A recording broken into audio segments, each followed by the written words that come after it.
Hello, my name is Lee Presser. This is my show. I speak frequently to very interesting people. Some of these conversations are so exciting, so intellectually stimulating, I thought others might like to listen in. This is the reason we started recording Conversation with Lee Presser. Welcome to Conversation with Lee Presser. The Southern Illinois University Small Business Development Center is a community service supported by the U.S. Small Business Administration, the Illinois Department of Commerce and Economic Opportunity, and Southern Illinois University Edwardsville School of Business.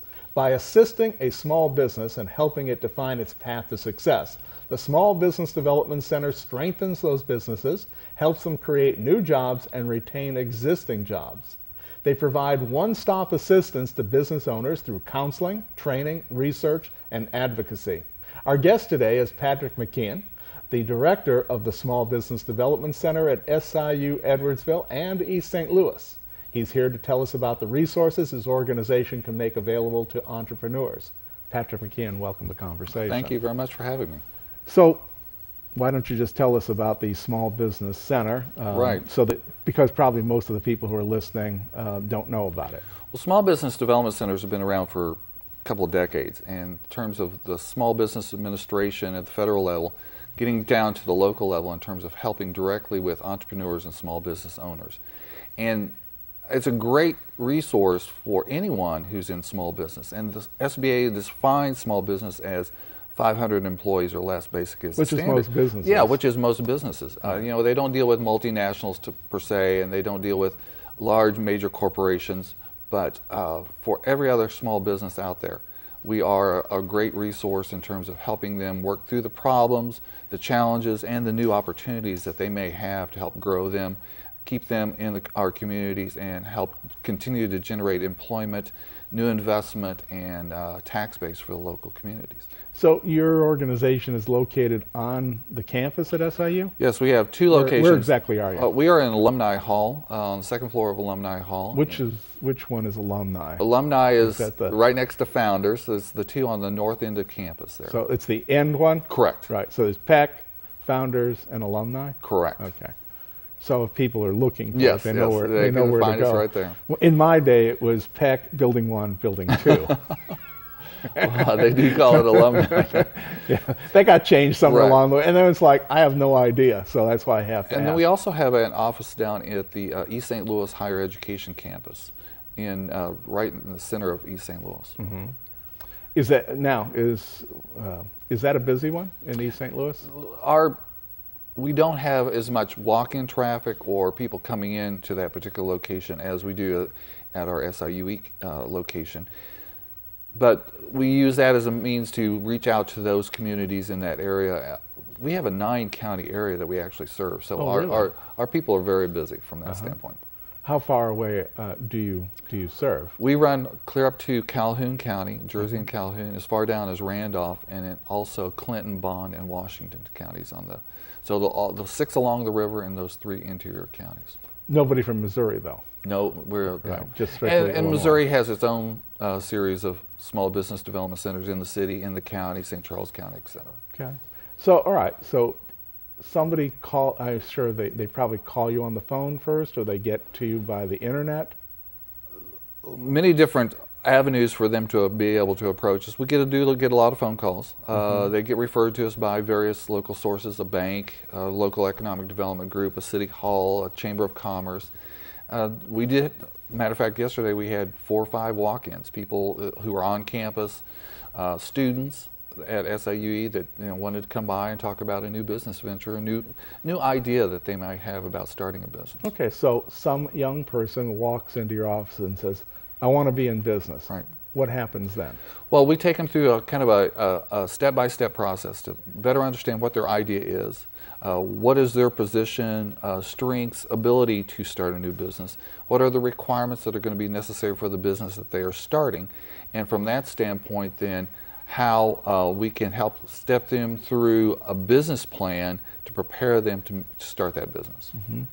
Do you find that most of the people who come to you already have a pretty firm idea of what they're trying to accomplish, or are they pretty wild-eyed?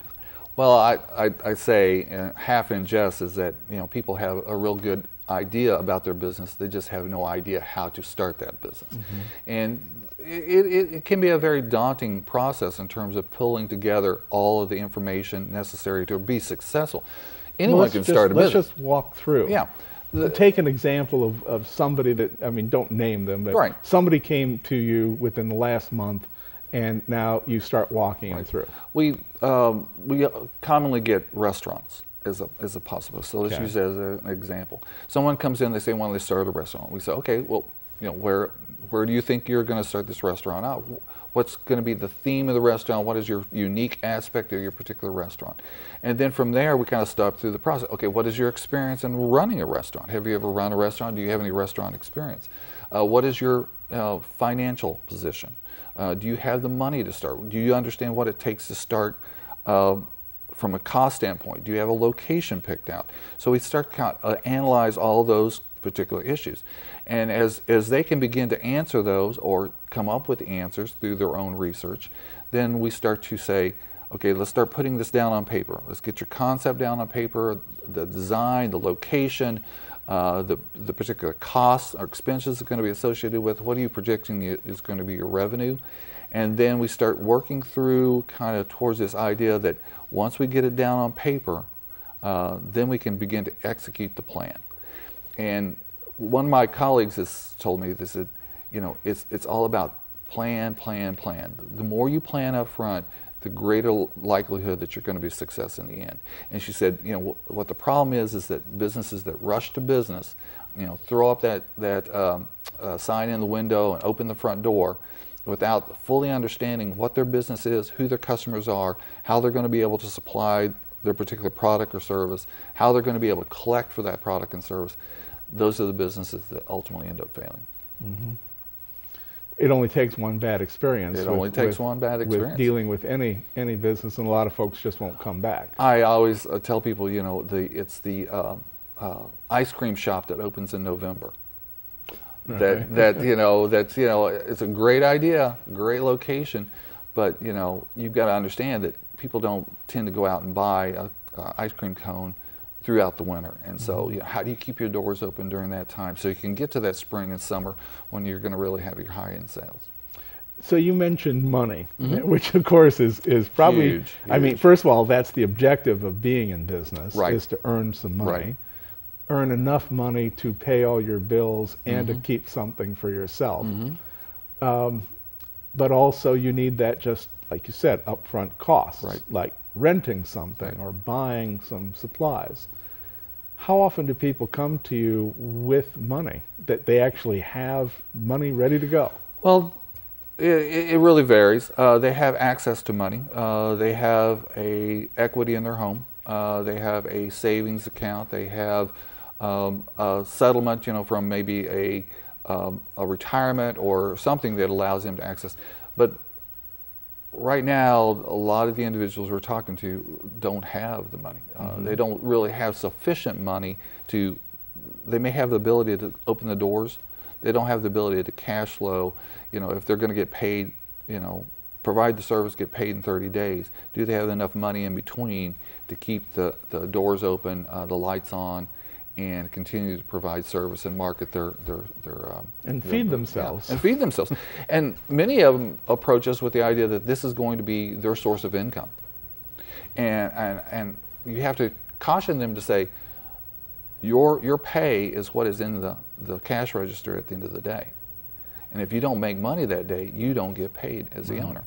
And it's very difficult for a lot of individuals. Don't forget your employee gets paid first. Yes. If you have an employee, those obligations go first. So if there's $1 in the cash register at the end of the day, that was what you earned for that day.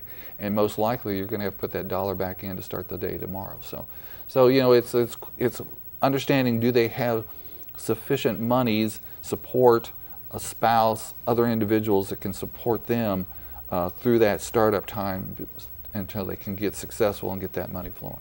Now, at one time, there were a lot of government monies that were made available to small business. Right. But now we've gone through this extremely difficult period. The government doesn't have as much money to invest in Well, let's just face it, they're broke. $17 trillion in debt, they haven't got a lot of money to throw around. So is there still money available for this guy that wants to start a restaurant, or someone who wants to open an office supply store, or somebody who wants to open a bookstore or a copying center? Well, Lee, if you allow me to back up just a bit. Sure. I've been doing this for almost 30 years, and there's really never been a whole lot of government money made available to small business, especially from the standpoint of cash dollars. State governments, federal governments have provided tax credits to reduce your tax liability. So with the idea that you're going to generate a profit at the end of the year and you can apply these tax credits to recoup some of that money, they've provided loan guarantees. But very little, and that's the misperception that a lot of people have. I still have people asking me about that free money. Well, what's an SBA loan then? Well, SBA is a loan guarantee. So the money is not coming directly from the SBA. I see. The money is coming from your local bank, which then secures a loan guarantee from the federal government. So if you would happen to default on that loan, they recover a portion of that loan. You as the borrower are still liable for that loan to the federal government, because now they're going to be looking at you to recoup their loss. And so it's a loan guarantee. And what has happened, as you indicated, as the federal government has tightened up on their particular funding and their expenditures, banks have tightened up on their credit requirements. And so it is very, very difficult now for a small business to even secure bank financing with a loan guarantee. And so that's why it's so important for them to spend time with individuals like us at the center or any other center that's out there to really plan through the process and understand what those requirements are, so they can make their best case to that bank, that funder, that's going to provide them the monies necessary to start that business. So what are some of the most important things that they come in and they're not realizing, and you have to make sure that they begin to understand that? It is really about cash flow. It is really about managing your money. I mean, that is top item. It's about making sure that you are legal in your operation, that you're meeting all the federal, state, and local requirements to operate that business, because you don't want to fall behind on taxes. You don't want to fall into a situation where your business gets shut down for some reason because Pause for a second. You mentioned the word taxes. Yes, sir.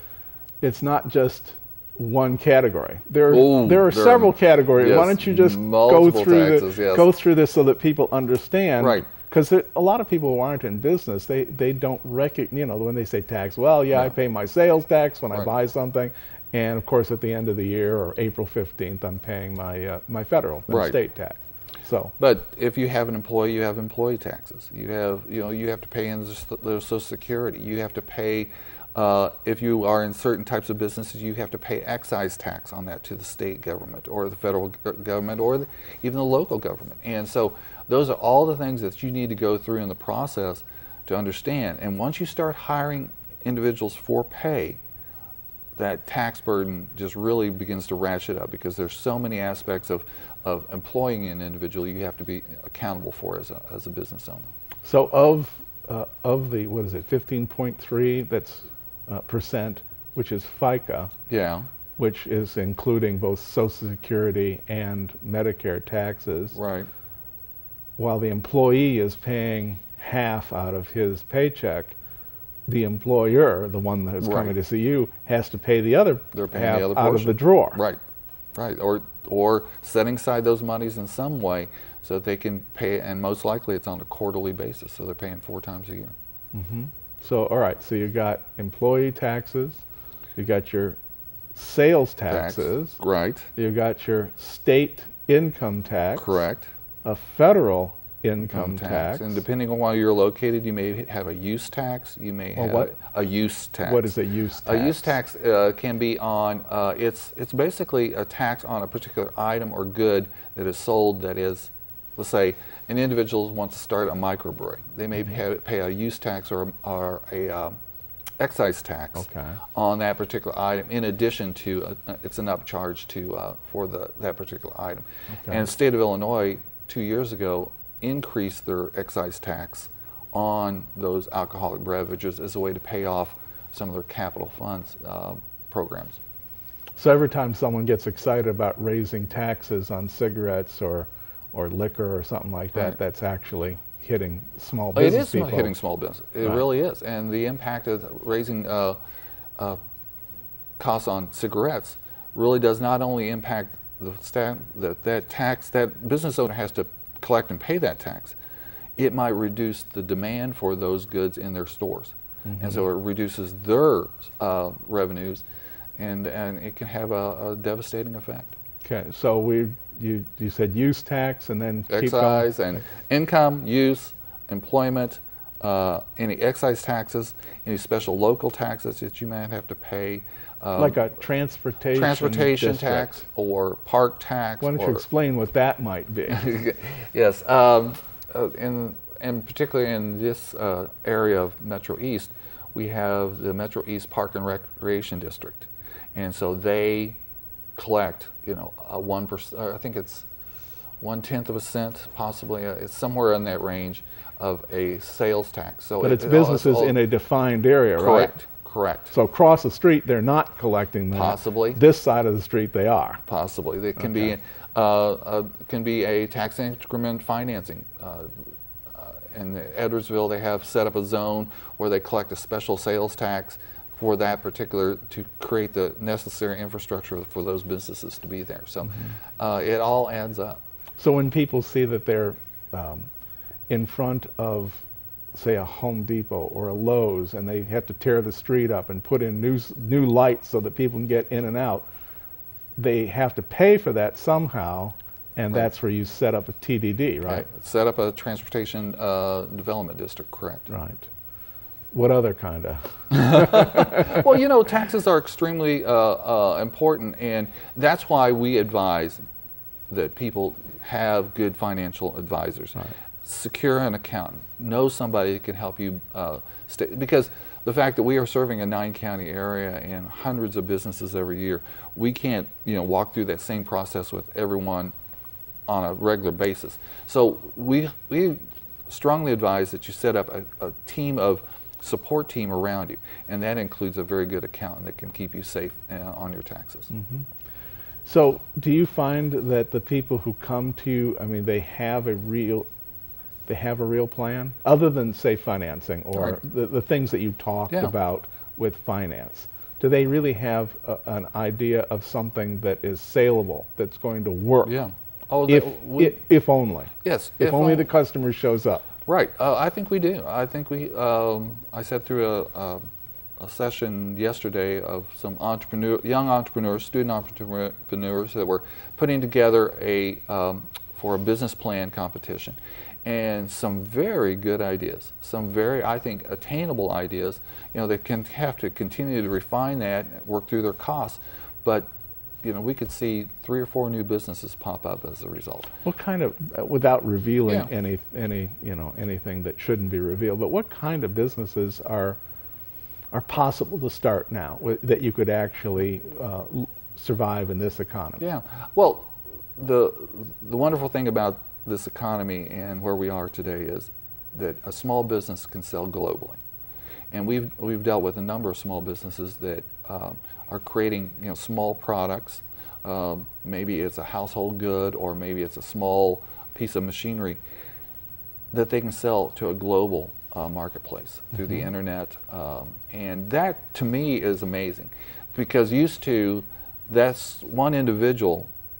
When I started in this business, you're selling it in your local community, or you may know a few people, or you have to work through a distribution network to get your product out to a larger market. And the individual owner had to really get out there and hustle to sell that. Now you can put all that information up on the internet and have customers from around the world. And you drop ship it to them. In You other did. words, the UPS, There FedEx guy, there is one of those, yeah, the USPS shows up. and a PayPal. You set up a PayPal account or something similar to that. You can get those automatic payments. It's all taken care of for you. So there is, from that standpoint, it's much easier to be able to operate and be successful. But it's understanding that if you're operating in a global marketplace, you're also up against global competition. And so as those individuals are looking at your particular product or service, they're saying, well, I can get that from the middle of the United States, or I can get that from a supplier in Japan or Europe or Africa that does the same thing at a much cheaper rate. So that it does open you up to a greater competition when you're out there in that global marketplace. But there's always demand for a good restaurant. It is one of the most challenging businesses to start up, and the demands for that are tremendous, and you see restaurants open and close, but there's always people willing to spend money, for a good food experience. We're looking at a lot of people who are starting to use telephone applications and iPad applications, and really start to grow in terms of little services and additional accessories that can work with those kind of new technologies that everybody's beginning to adopt. We're seeing growth in the areas of sustainability. As people are looking to save more energy, address more needs in terms of their own, that's a great opportunity to grow your business. As an aging population, and I think you and I are probably similar in age in terms of baby boomers reaching that point where they're about to retire, leisure services, healthcare and medical services, entertainment for those individuals who are now moving into their golden years. The opportunities are endless, and they have always been. It's just a lot more challenging now to actually start and open that business because of all the other complications that come with it.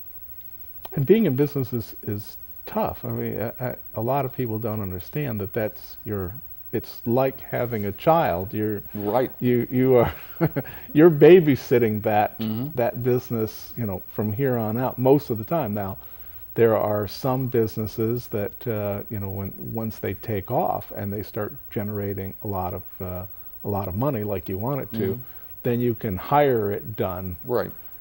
But I'm one who believes that the best small businesses, the owner is present. Yes. Because the owner can make those decisions that employees can't make. And I think your analogy is exactly right, that it is like a child.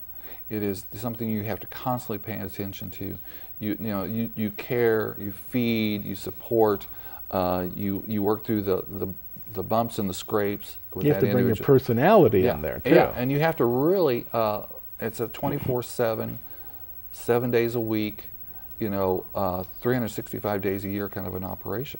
And then what we find is, as you mentioned earlier, as a business starts to have that success, that's when a lot of challenges start to appear. How do they grow that success? How do they begin to look at a second location? How do they begin to divide their time that they've spent so much on this one, storefront operation or small office, and begin to grow that and add people and that's the greatest benefit to our economy, is when companies reach that stage, but that can be also the greatest challenge to those businesses, because they start to lose that individual control, because now they have to trust that manager, that vice president, anybody else in that business to be able to have that same passion for their business. And it's very challenging for an entrepreneur.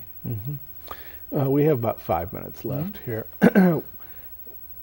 And so that's the point at which I say, if there's anything that we haven't discussed, now's the time to get in there and start discussing it. Okay. Well, we are there definitely as a small business development center to support entrepreneurs and people with ideas. But we also have great resources and support for existing businesses. And as businesses in the early stages of 1, 3, 5 years, as they begin to grow, as they begin to understand the challenges and really start to smooth out that process, small business development centers can be a great resource to you too, because they can begin to look at issues of hiring, finding qualified individuals, what are the support services behind adding employees, making sure again that you're safe on the taxes and the regulation issues. Begin to scout new locations for you. Begin to understand what your new market opportunities are. How can you vary your product and service to be able to expand that into the marketplace. So we're looking to really start connecting in communities with partners like chambers, local economic development groups, banks, credit unions, accountants, lawyers, individuals that are already working with small business, add us to your support team, allow us, our centers, to be able to be a greater service to this community. Is there a stable of investors out there who are looking to put their money into some small business? I get that question oftenly, and truthfully, the answer there is no. There's not a stable out there. There are people looking to invest. There are people that are looking for opportunities, but they tend to be looking for high return, guaranteed that their money is going to grow for them, and that's really what they're looking for. And small businesses tend to be not that high growth. The returns. What kind of business would that be, the kind that these investors are looking for? Something that maybe is a technology related, science related, something that has a quick payoff once it's fully developed, that it has an ability to explode in its growth. Kind of like a computer game? A computer web accessory. app, that thing you were talking about where you can put it on your phone and scan the Square, where that's a perfect example. An accessory to a phone that allows people to actually take credit card charges on their own phone to their own bank account. And investors jumped all over that particular opportunity. But your new restaurant that's in a medium-sized town, right, which is not really a big theme. I mean, it's just correct, a downtown restaurant. Yeah. It can be very successful, but it's not going to attract investors because you're one of many, many restaurants and many, many opportunities. And as you said earlier, it only takes one experience in that restaurant to really one bad meal. One bad meal to potentially. As they say, one good meal you tell 2 or 3 people. One bad meal you tell 10. Everybody. Yeah. And so that kind of doesn't place those kind of businesses in an area that would attract big time investors. You might attract friends and family.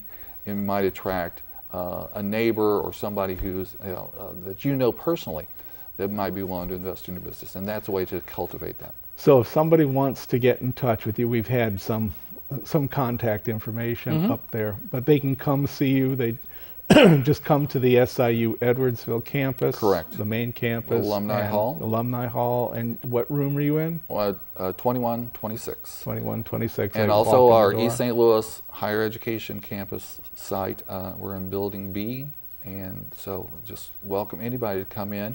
And also check us out on the website, Illinois SBDC. You can find us there. We're also on SIUE's website. So all in all, if they'll put in the work, you think that people really have a shot at running their own business? I do.